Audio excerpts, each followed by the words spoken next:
Agora nós vamos para uma parte mais interessante, em que nós vamos poder estudar redes densas em PyTorch, e eu vou mostrar alguns detalhes, como o uso de camadas pré-implementadas, o uso de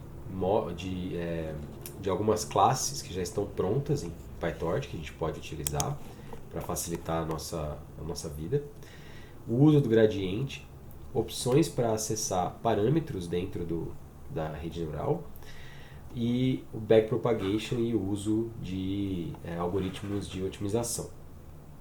Então a gente vai fazer aqui, utilizar essas bibliotecas, né, ou melhor dizendo, essas partes aqui do PyTorch. Lembrando então que sempre é interessante definir a função forward, né, que vai nos dar basicamente quais são as operações que a rede realiza. E o backward, onde os gradientes são computados, vai ser definido usando o autograde do PyTorch. Na função forward, a gente pode usar qualquer operador de tensor. Então, quando eu vou fazer a minha classe, vou chamar aqui de network, eu vou herdar de módulo do PyTorch, do pacote de redes neurais, de NN aqui, que é Neural Networks.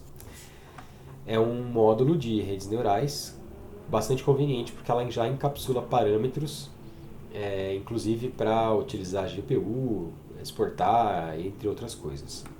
De qualquer forma, eu tenho que definir o construtor. No construtor, eu vou chamar a superclasse.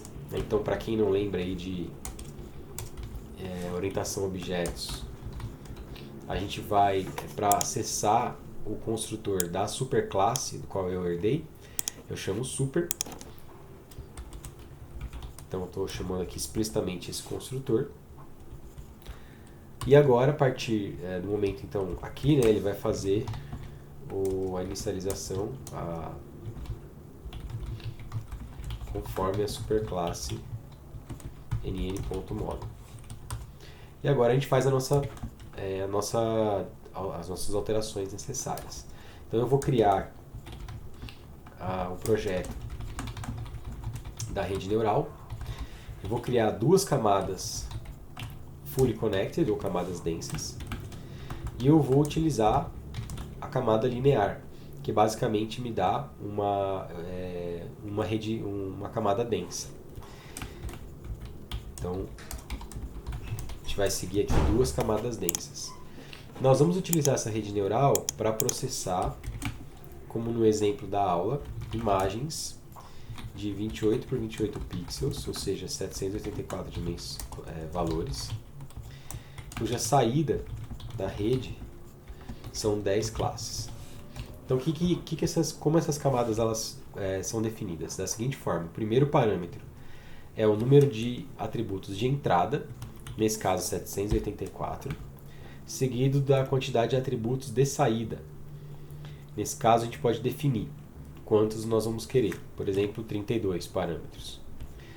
Então, essa camada ela vai receber 784 valores e gerar como saída 32. Como eu vou utilizar essa camada para gerar como entrada na próxima, a próxima tem que ter como entrada 32 valores, e como a gente quer que essa camada seja a última, a saída dela tem que ser o número de classes, que é igual a 10. Então, está feito aqui a nossa rede neural, ou melhor, o projeto da rede, em termos das suas camadas. Agora nós vamos definir a função forward, que vai efetivamente fazer a passada, né, do elemento x aqui, dos valores x, do conjunto de dados, pela rede neural. E aqui a gente tem que definir como vai ser feito. Bom, a primeira coisa que eu vou fazer é, como a imagem ela tem 28 por 28 pixels, isso aqui não dá certo em uma camada densa. Porque a camada densa espera um vetor de 1D. Né? Isso aqui é um vetor 2D. Então a primeira coisa que a gente vai fazer é um flatten. Eu cheguei a comentar isso aqui dentro da aula. Né? Então a gente vai achatar o vetor x e a gente vai achatar todas as dimensões, exceto uma, que é essa aqui, que é a dimensão do batch, né? Então aqui nós vamos manter essa rede neural, ela vai funcionar recebendo mini batches. Então isso permite que eu receba os mini batches, tá? Toda a rede neural aqui que eu utilizo o módulo, ela vai funcionar com mini batches.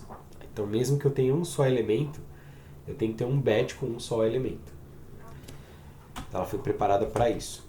Então na sequência o novo x vai ser f.relu self.fc1 de x. O que isso aqui está fazendo então? Eu poderia fazer em duas partes, né?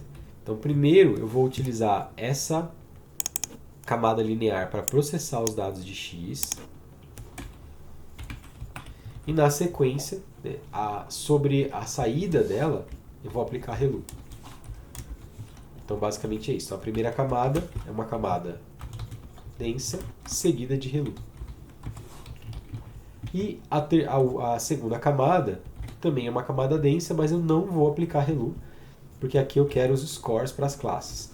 A gente ainda não vai usar o softmax, tá? Eu vou deixar só a camada densa linear mesmo. E retornar x.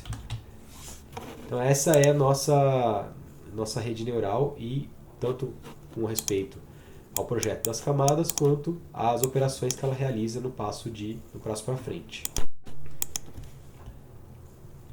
Então a chata.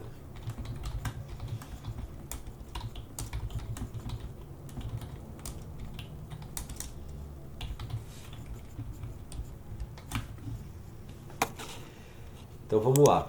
Agora a gente tem essa classe aqui definida.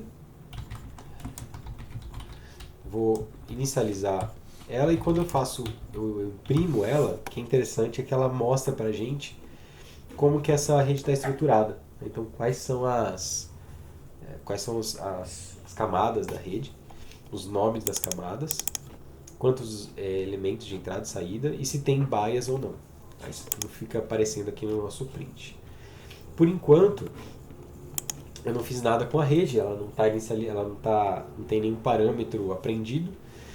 Então, se a gente gera aqui como uma entrada, vamos pegar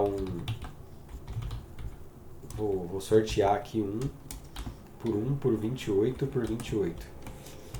Então, o que eu estou fazendo aqui? Eu estou pegando um batch com um canal de cor 28 por 28. Então, basicamente, isso que eu estou fazendo uma imagem, né, um número aleatório, com esse formato. Inclusive, se a gente imprimir aqui input random, vai dar para ver. Então, eu estou gerando aqui, né, uma imagem de 28 por 28 pixels. Só que aí repara que ela está dentro, né, de dois tensores, porque essas dimensões aqui, ela está encapsulada dentro de vários elementos, dentro de vários tensores. Então eu vou ter a dimensão do número de canais de cor da imagem, a dimensão da quantidade de batches, e aqui eu tenho um batch contendo uma única imagem. E eu posso inclusive fazer aqui, pegar a rede que eu instanciei e dar como entrada para essa rede esse input random aqui, essa única imagem, né? Um batch com uma única imagem. E a saída, vou pegar aqui, printar aqui a saída. A saída vai ser um vetor com 10 elementos, um tensor com 10 elementos, que é o que eu gostaria mesmo. E a gente já percebe que esse vetor de saída permite uma propagação, um backward, um gradiente. Uma outra coisa que é legal de ver é acessar os parâmetros, né? Então,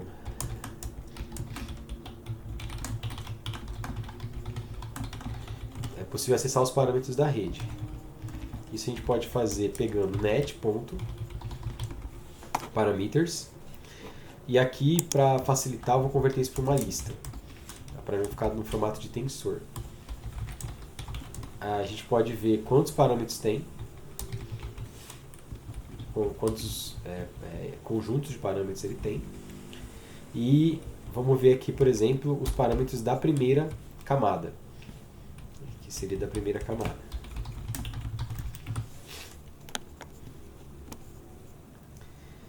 Então aqui a gente sabe, eu peguei aqui os parâmetros, eu tenho 4 elementos, e aí na primeira camada eu vou conter aqui uma grande quantidade de parâmetros. Qual que é o tamanho dela?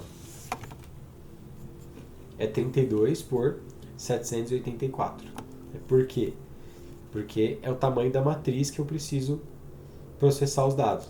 Se a entrada tem 784 dimensões, se eu multiplicar por uma matriz de 32 por 784, eu vou ter como resultado 32 elementos. Que mais? A gente agora tem então o passo aqui, o forward, né, que é simplesmente passar aqui o input pela rede, né, isso executa o forward basicamente. A gente viu aqui os parâmetros e agora eu posso mostrar como funciona o backpropagation.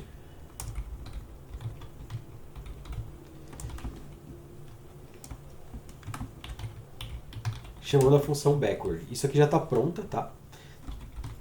Esse output aqui, que é a saída, então fiz o passo forward, né, pego o output, e aí com o output eu faço backward.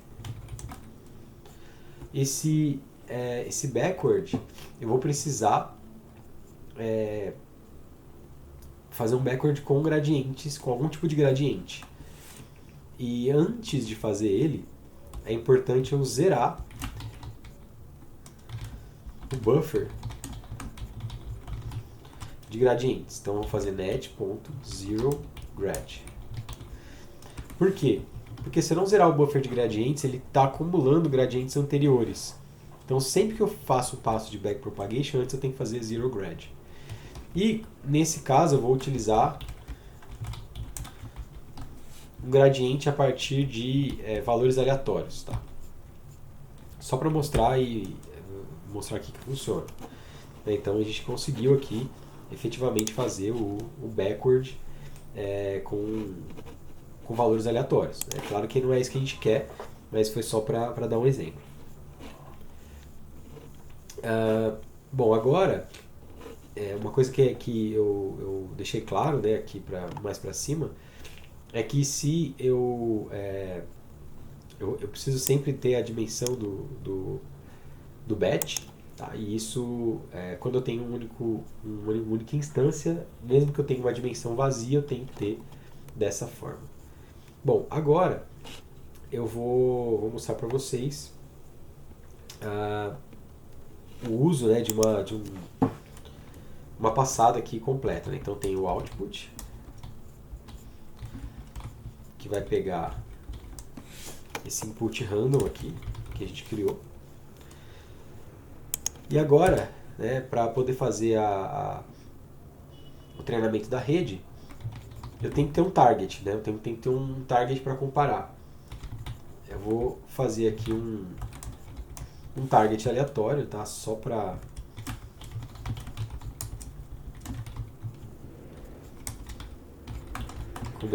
dar como exemplo. Eu vou, só que esse target aleatório, se eu printar ele aqui, né, ele não está no formato que eu gostaria, né, eu preciso colocar ele no formato correto. E aí para isso eu vou utilizar o comando view PyTorch, que vai criar uma visualização dele, né, uma visão dele desse formato, em que a primeira dimensão vai ter um elemento aqui numa dimensão e -1 joga todo o resto para a segunda dimensão. Então se a gente comparar os dois, repare, né, eu tenho uma dimensão a mais aqui nesse segundo tensor, tá um dentro do outro aqui. Bom, com isso eu vou estabelecer o critério. O critério para poder fazer o backpropagation vai ser uma loss, uma perda quadrática, e ela está implementada no módulo de redes neurais como MSE. Aqui é o Mean Squared Error. E finalmente, a loss então vai ser o critério entre o output e o target.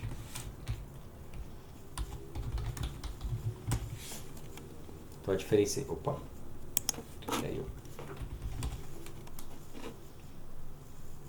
Então a diferença entre eles é 1.71. Então é isso aqui que ele vai utilizar. E ele já indica para mim que no backward ele vai estar utilizando a função de custo MSE. Então quando a gente chama o backward, o grafo inteiro vai ser diferenciado com respeito aos parâmetros da rede neural. E todos os tensores que possuem que foram criados, né, com o requires grad igual a true, vão ter os seus tensores acumulados no gradiente, né, os valores aqui de grade acumulados nesse gradiente. Vamos pegar aqui para ter uma ideia. A gente pode visualizar aqui com o próprio grade FM da função de custo. Então ele vai falar, ó, isso aqui é uma função da MS Loss backward. Tá, aí a gente pode pegar qual seria a próxima função. Aí a próxima função é uma adição, multiplicação backward.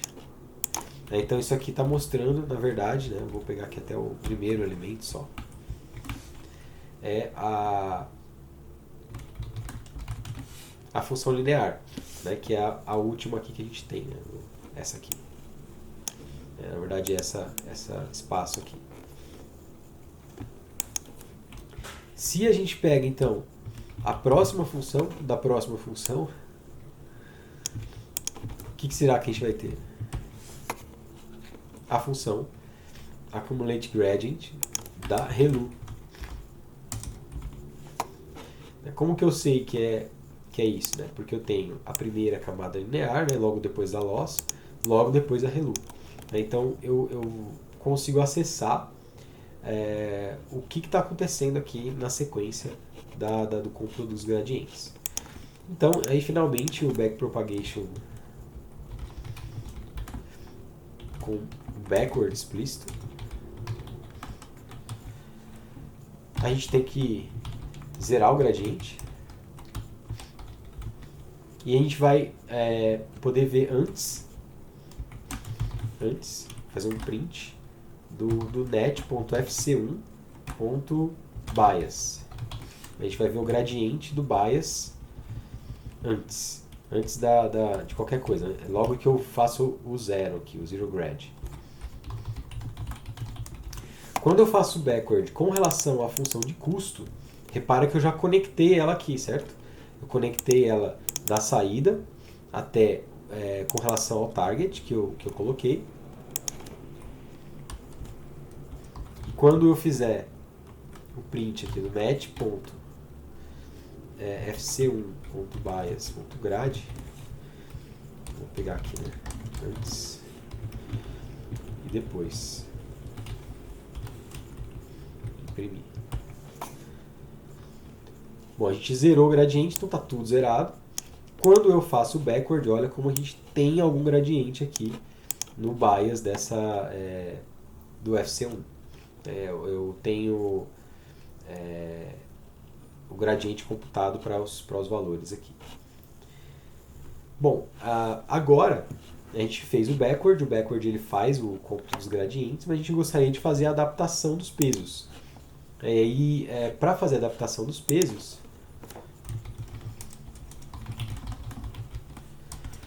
ou dos parâmetros, a gente utiliza um otimizador. E aí a gente vai utilizar aqui, a gente pode utilizar SGD, Adam, etc.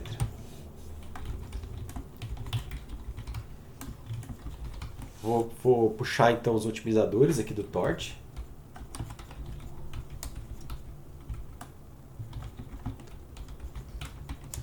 vou pegar o SGD,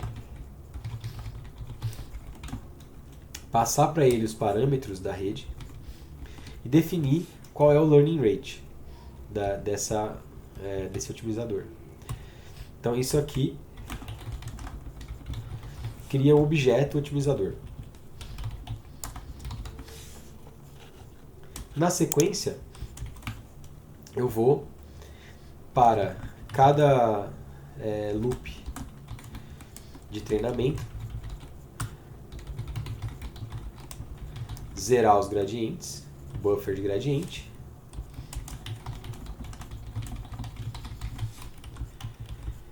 Então, zerar o buffer de gradiente. Depois, gerar a saída com base na entrada.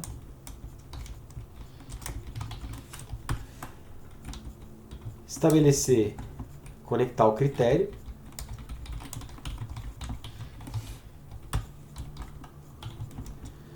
E fazer o backpropagation com relação a esse critério. Aí, como eu fiz o backward, esse backward calculou os gradientes. O optimizer é o que vai gradientes com relação à função de perda. O optimizer é que vai realizar a adaptação dos pesos, utilizando o algoritmo específico que eu defini aqui. Então, se é o SGD, é o gradiente descendente estocástico, com esse learning rate. Então, é isso que ele vai fazer. E aí, agora, a gente pode olhar para os parâmetros da rede antes e depois. Então, aqui, vamos chamar aqui os parâmetros. Vou pegar aqui a primeira linha. É bastante coisa, né? Tá bem grande, mas só para a gente ter uma ideia. Vamos chamar aqui os primeiros 10 elementos, vai. Não sei se vai exibir. Pronto. Vamos rodar aqui. E aí, a gente vê de novo os parâmetros. Então aqui mudou pouquinho, né? Mas mudou, tá vendo? 0.19 para 0.24, 0 alguma coisa alterou aqui nesse passo. Então a ideia é que isso aqui seja repetido várias vezes até que haja a convergência da rede neural. Vocês perceberam que aqui eu não fiz nenhuma rede neural útil, assim, de classificação mesmo, ou regressão. A ideia foi mostrar o funcionamento como conectar as coisas de maneira a permitir modelar a rede, né, do ponto de vista do projeto da rede, como que funciona o forward, e esse último passo que é o mais importante, que é definir o otimizador e dar um passo na direção da adaptação dos pesos.